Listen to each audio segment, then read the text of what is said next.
Sir আমি জানি আমরা যে দাড়ি সেভ করলেও, দাড়ি কেটে ফেললেও, দাড়ি ছোট করলেও হারাম, এবং যারা হারামে জড়িত আছে তাদের ইবাদত কবুল হবে না, এবং দাড়ি কেটে ফেললে সেভ করলে সেটাও হারাম, তাদেরও কি ইবাদত কবুল হবে না? দাড়ি কাটলে ইবাদত কবুল হবে না এই মর্মে কোনো হাদিস নেই, এটা তো আপনার নিজের ভাবনা।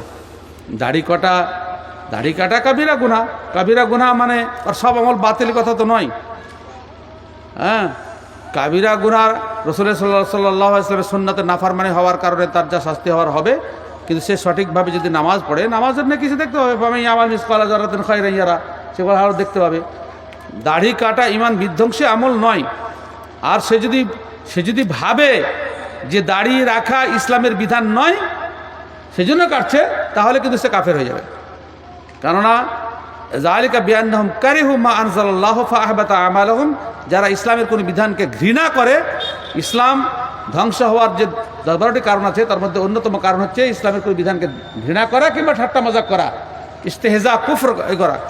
দাড়ি কাটতে হবে, দাড়ি বেকার জিনিস, এটা ইসলামের হুকুম নয়, এরকম ভাবনা যদি কারোর থাকে, সে মুসলমান থাকবে না। আর যদি ইসলামের বিধান জানা সত্ত্বেও, রাসূলুল্লাহ সাল্লাল্লাহু আলাইহি ওয়াসাল্লামের নির্দেশ আছে সুন্নাত জানা সত্ত্বেও কোনো ব্যক্তি দাড়ি কাটে, তাহলে সে ব্যক্তি বড় অপরাধী। সেই অপরাধের কারণে অন্যান্য আমল যদি ঠিক থাকে, এই অপরাধের কারণে যতটুকু সাজা আল্লাহ তাআলা নির্ধারিত করে রেখেছেন, সেই সাজা ভোগ করার পরে অবশ্যই